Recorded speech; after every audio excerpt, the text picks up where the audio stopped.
आज के इस क्लास में हम लोग देखेंगे कि जब इलेक्ट्रिक डाइपोल को नॉन यूनिफॉर्म इलेक्ट्रिक फील्ड में रखते हैं तो उस पर नेट फोर्स क्या आता है। इसे स्टार्ट करने से पहले आप थोड़ा सा पिछले क्लास को रिवाइज कर लीजिए। पिछले क्लास में आपने देखा था कि यूनिफॉर्म इलेक्ट्रिक फील्ड में जब हम लोग किसी डाइपोल को प्लेस करते हैं, रखते हैं, तो क्या होता है। ये नेगेटिव चार्ज को किस तरफ फोर्स मिला था, इस तरफ फोर्स मिला था। पॉजिटिव चार्ज को किस तरफ फोर्स मिला था, इस तरफ मिला था। ये फोर्स कितना था, QE। ये फोर्स कितना था, QE। दोनों फोर्स इक्वल और ऑपोजिट था, तो इस पर नेट फोर्स कितना काम किया था, 0 काम किया था। और ये वाला फोर्स जो है ये क्लॉकवाइज सेंस में रोटेशन देगा और ये वाला फोर्स भी क्लॉकवाइज सेंस में रोटेशन देगा। मतलब डाइपोल इस तरह से रोटेट करेगा। ये कब हम लोग देखे थे, जब आपका इलेक्ट्रिक फील्ड क्या था, यूनिफॉर्म था। मतलब यहां पर जो फील्ड का वैल्यू है वही फील्ड का वैल्यू यहां पर है। आज हम लोग क्या करेंगे, आज हम लोग नॉन यूनिफॉर्म इलेक्ट्रिक फील्ड में इस डाइपोल को रखकर चेक करते हैं क्या होता है। चलिए, तो नॉन यूनिफॉर्म इलेक्ट्रिक फील्ड का में इसे रखते हैं हम लोग। ये एक नॉन यूनिफॉर्म इलेक्ट्रिक फील्ड हम मान लेते हैं, ये वाला field non uniform electric field. और ये हो गया डाइपोल, ये -Q और ये +Q। इस पॉइंट पर फील्ड का डायरेक्शन सिंप्लिसिटी के लिए हम ऐसे दिखा देते हैं, ठीक है। और इस पॉइंट पर फील्ड का डायरेक्शन हम ऐसे दिखा देते हैं, स्ट्रेट, ठीक है। अब इस पॉइंट को हम लोग A मान लेते हैं और इस पॉइंट को हम B मान लेते हैं।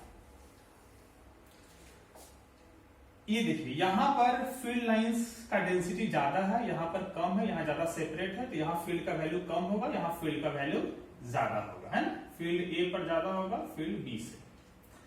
तो A पर जो इलेक्ट्रिक फोर्स होगा वो किस तरफ मिलेगा, फील्ड के ऑपोजिट, इस तरफ मिलेगा। कितना मिलेगा, QEA। इस तरफ इस चार्ज को किधर फोर्स मिलेगा, बिल्कुल फील्ड के साथ मिलेगा। कितना मिलेगा, Q फील्ड एट B। तो क्या ये दोनों इक्वल है, बिल्कुल नहीं। तो यहां पर डाइपोल को एक नेट फोर्स मिलेगा। किधर मिलेगा, तो इस पॉइंट पर फोर्स आपका ज्यादा होगा और इस पॉइंट पर फोर्स आपका कम होगा, क्योंकि यहां पर फील्ड का वैल्यू कम है ना। ये आप इसे एक नेट फोर्स मिलेगा, माने इसके पास एक लीनियर एक्सीलरेशन होगा इस तरफ। उसके बाद ये वाला फोर्स जो है इसे क्लॉकवाइज सेंस में रोटेशन देगा और ये वाला फोर्स भी इसे क्लॉकवाइज सेंस में रोटेशन देगा। तो इसके पास रोटेशन भी होगा, मतलब इसके पास टॉर्क भी काम करेगा। तो हम लोग क्या देखें कि जब हम लोग डाइपोल को नॉन यूनिफॉर्म फील्ड में रखते हैं तो देन डाइपोल के पास में है net force, translational force, of course linear force, as well as a net torque. That is, dipole will have linear acceleration as well as angular acceleration. That is, dipole may have linear acceleration as well as angular acceleration। इसके पास दोनों acceleration हो सकते हैं, है ना। ये figure के माध्यम से मैंने आपको बताया। यहां पर हम जानबूझ करके फील्ड को हम इस तरह से लिए थे ताकि फील्ड जो फोर्स है वो लीनियर फोर्स बने, ताकि कंपोनेंट से हम लोग बच सके, इसीलिए। अब कुछ और केस के हेल्प से हम इसे समझने की कोशिश करते हैं। ये फिगर आप बना लेना, उसके बाद ये केस 1 लेना। केस 1 में हम लोग क्या कर रहे हैं, डाइपोल मोमेंट को फील्ड के पैरेलल रखते हैं, ठीक है, फील्ड के पैरेलल। ये वाला फील्ड जो है ऑफ कोर्स एक्सटर्नल फील्ड है और नॉन यूनिफॉर्म फील्ड है, मतलब फील्ड का वैल्यू हर पॉइंट पर सेम नहीं है। एग्जाम्पल के तौर पर हम ये वाला फील्ड ले लेते हैं, ठीक है, ये फील्ड हम ले लेते हैं। अब यहां पर हम डाइपोल रख दिया, ये -q और ये +q, ठीक है। अब यहां पर आप गौर कीजिएगा, हाँ सिंप्लिसिटी के लिए आप ये मान लेना कि ये फील्ड लाइंस ऐसे जाया हुआ, ठीक है, ताकि हम आसानी से फोर्स को दिखा सकें। तो इस पॉइंट पर फोर्स किधर मिलेगा, ये आपका इलेक्ट्रिक फील्ड का लाइन मान लेते हैं ऐसे, तो इस पॉइंट को A मान लेते हैं, इस पॉइंट को B मान लेते हैं। तो फील्ड इस तरफ से है, इसका मोमेंट माइनस से प्लस की तरफ है, तो फील्ड और मोमेंट दोनों पैरेलल है। तो इस चार्ज को फोर्स किधर मिलेगा, बिल्कुल सही बताया, इस तरफ मिलेगा। ये फोर्स कितना होगा, बिल्कुल बिल्कुल QE होगा। इस चार्ज का फोर्स किधर मिलेगा, हाँ इस तरफ मिलेगा। कितना मिलेगा, FB मिलेगा। कितना होगा, Q × EB होगा। किस पॉइंट पर फील्ड ज्यादा है बताइए, बिल्कुल A पॉइंट पर फील्ड ज्यादा है। क्यों ज्यादा है A पॉइंट पर, क्योंकि लाइंस नजदीक लाइंस डेंस है, लाइंस क्राउडेड है, तो A पर फील्ड ज्यादा होगा। उस हिसाब से A पर फोर्स भी ज्यादा होगा, क्योंकि दोनों के लिए चार्ज सेम है। तो डाइपोल को नेट फोर्स कितना मिलेगा, नेट फोर्स डाइपोल को, ये नेट फोर्स किया है dipole experience, the net force कितना, हाँ FA - FB, बिल्कुल। FA कितना होगा, QEA, FB कितना होगा, QEB, बिल्कुल। अब आप Q को कॉमन ले लो, तो EA - EB। This is the net force experienced by this dipole, ठीक है। और ये डाइपोल किधर जाएगा, कौन सा फोर्स बड़ा है, ये वाला फोर्स बड़ा है, तो dipole will move towards the stronger field. इधर फील्ड स्ट्रॉन्ग है, इधर फील्ड वीक है, तो यहां पर आप लिखेंगे कि डाइपोल जो है, इस केस में डाइपोल जो है विल मूव टुवर्ड्स, बिल्कुल towards the stronger electric field, towards the stronger electric field region. Stronger field region की तरफ डाइपोल मूव करेगा, लेकिन कब, जब PE का पैरेलल हो, ठीक है। और यहां पर एक सुंदर मैथमेटिक्स लगाकर इस रिजल्ट को बड़ा आसान सा रिजल्ट हम लोग बना देंगे। जैसे इधर देखिए, ये Q, दोनों चार्ज के बीच का जो सेपरेशन है उसे आप D मान लो, और अपने मन से यहां से D से मल्टीप्लाई करके D से डिवाइड कर दो। कर सकते हैं ना, बिल्कुल कर सकते हैं। अब Q × D को आप क्या बोलते हो, मोमेंट बोलते हो, P, और ये हो जाएगा change in electric field ΔE, और divide by corresponding change in distance in changing the electric field. तो यहां पर आप ΔD लिख सकते हो। डिफरेंशियल फॉर्म में इस फॉर्मूला को आप लिख सकते हो PdE बाई dr या dl, जो लिखना है। ये एक बड़ा सुंदर सा फॉर्मूला आ गया। हाँ, this is the force experienced by a dipole placed in field E and the moment of dipole is P। ये F net क्या है, फोर्स है। experienced by, कौन एक्सपीरियंस किया, डाइपोल किया, ऑफ, उसका मोमेंट कितना है, P है। कहां रखा हुआ है, placed in external field E, field E में रखा हुआ है। ये बड़ा काम कर रहा है, ठीक है। अब मान ले यहां पर एक स्पेशल नोट भी आप दिखा सकते हो कि जैसे मान लेते हैं जो इलेक्ट्रिक फील्ड है वो यूनिफॉर्म है, ठीक है।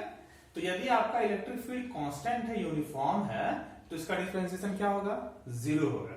तो नेट फोर्स कितना हो जाएगा, 0 हो जाएगा, है ना। तो ये भी हम लोग चेक कर सकते हैं।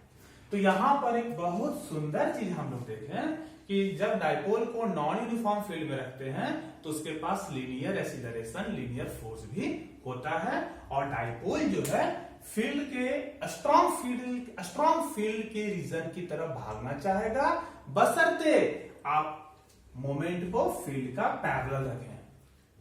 अब बात होती है कि यदि हम इसे एंटी पैरेलल रखें तो एंटी पैरेलल रखेंगे तो इसका उल्टा होगा। आर्बिट्रेरी पोजीशन में रखेंगे तो इसके पास फोर्स भी होगा और टॉर्क भी होगा।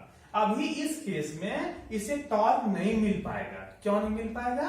क्योंकि यदि ये लिनियरली मूव कर रहा है तो इसके पास टॉर्क नहीं मिल पाएगा। आप कंफ्यूज मत होना, पिछले क्लास में भी हम लोग इक्विलिब्रियम वाले केस में देखते थे कि टॉर्क जीरो होता था। तो क्या यहाँ टॉर्क जीरो हो गया तो इक्विलिब्रियम में? ना बाबा ना, फोर्स तो है ना, रोटेशनल इक्विलिब्रियम बोल सकते हैं, है ना। तो यहाँ पर रोटेशनल इक्विलिब्रियम क्यों होगा? क्योंकि टॉर्क जीरो होगा। टॉर्क जीरो क्यों होगा? क्योंकि दोनों फोर्स का लाइन ऑफ एक्शन क्या है? सेम लाइन पर है। खैर, अब हम लोग इसके दूसरे केस में देखते हैं, केस टू में। केस टू में फील्ड को मोमेंट को फील्ड के एंटी पैरेलल हम रखते हैं। चलिए देखा जाए तो क्या होगा। ठीक है, अब यहां पर आपके लिए हम लोग यहां पर एक एक्सटर्नल फील्ड ले लेते हैं। ये एक्सटर्नल फील्ड हो गया, बिल्कुल नॉन यूनिफॉर्म फील्ड है, और इस बार ये प्लस क्यू हो गया और ये माइनस क्यू। आपका फील्ड लाइंस यहां पर इस तरीके से है। ठीक है, इसे मान लेते हैं बी और इसे मान लेते हैं ए। अब पॉजिटिव चार्ज से किधर फोर्स मिलेगा? बिल्कुल इस तरफ फोर्स मिलेगा। नेगेटिव चार्ज से किधर फोर्स मिलेगा? उल्टा, किधर मिलेगा? इस तरफ मिलेगा। कौन सा फील्ड बड़ा है? ऑफ कोर्स बी पॉइंट पर फील्ड बड़ा है ए से। फोर्स कौन सा बड़ा होगा? ऑफ कोर्स यहां वाला फोर्स बड़ा होगा। तो अब डाइपोल पर ये वाला फोर्स बड़ा है, तो डाइपोल अब ये वाला फोर्स किधर है? इस तरफ है। तो dipole will move toward the stronger force, है ना। तो स्ट्रॉन्गर फोर्स कौन है? एफ बी है। किधर काम कर रहा है? इस तरफ काम कर रहा है। इस तरफ फील्ड क्या है?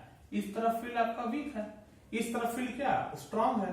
तो डाइपोल किधर जा रहा है? Dipole will move toward the weak field region, है ना। तो यहां पर हम लोग देखेंगे कि हियर हाँ, डाइपोल के पास नेट फोर्स अभी भी उतना ही है जो हम लोगों ने पहले डिराइव किया था। नेट फोर्स वही इसके पास अभी है।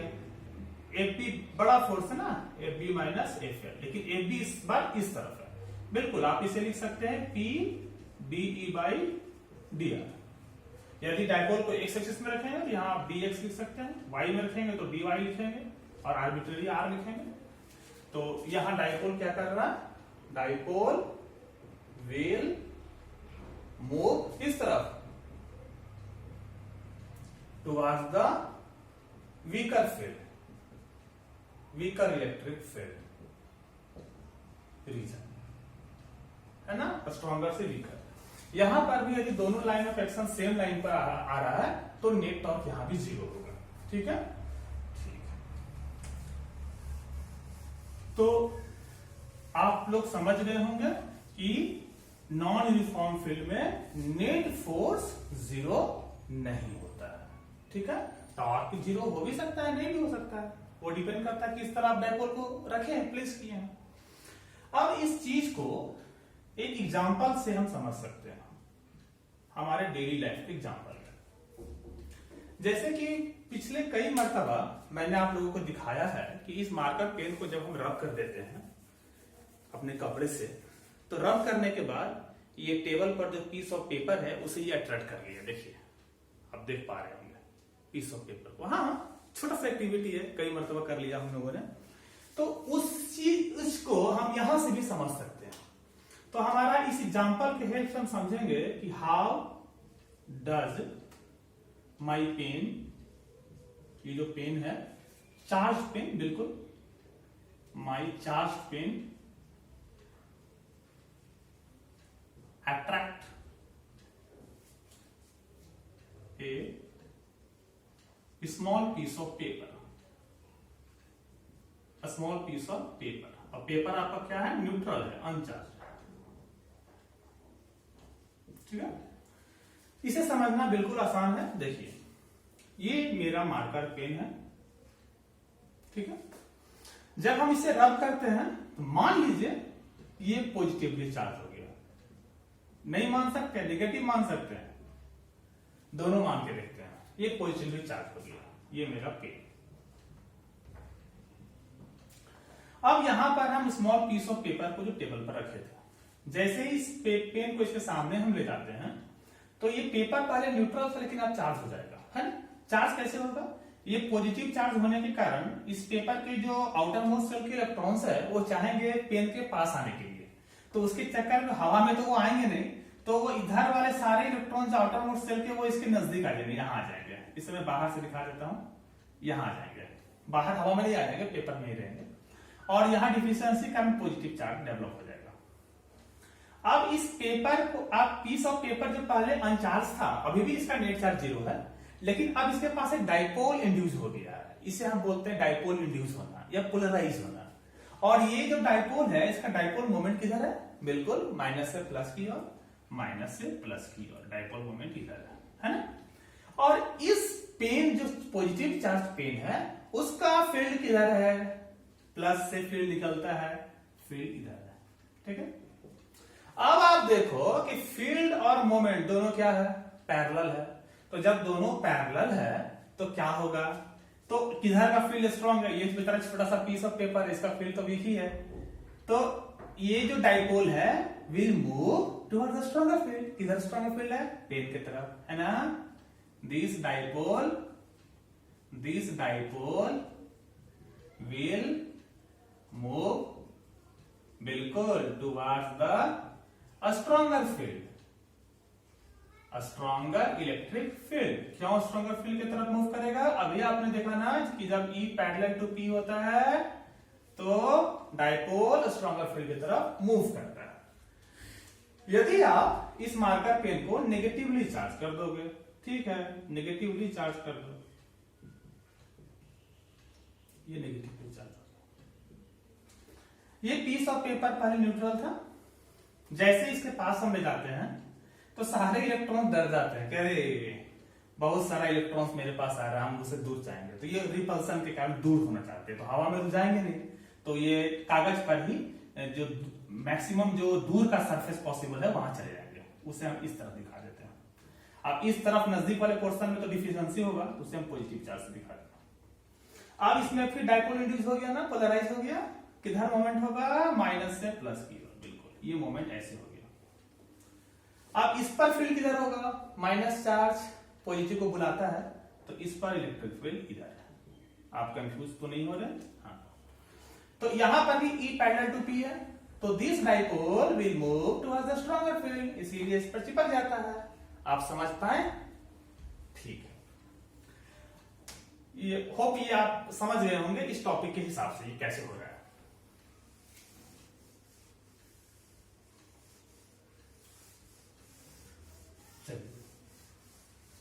अब इसी टॉपिक पर एक छोटा सा क्वेश्चन हम लोग ले लेते हैं।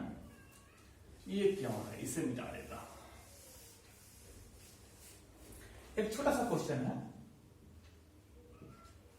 ये क्वेश्चन क्या है कि मैं डाइपोल लेता हूं, एक डाइपोल एक लेता हूं,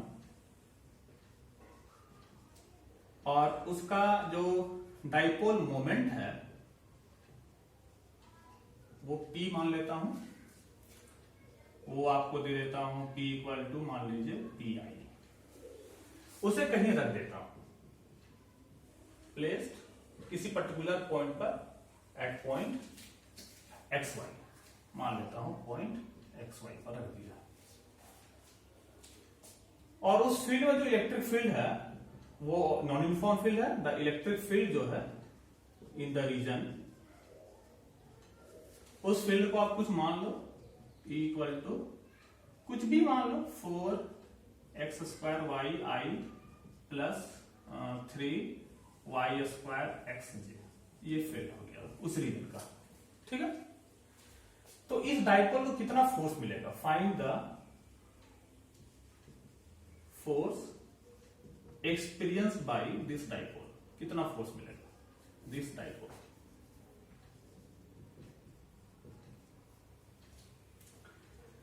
देखो यहां पर साफ साफ बोल रहा है बाबू कि डाइपोल का मोमेंट PI है।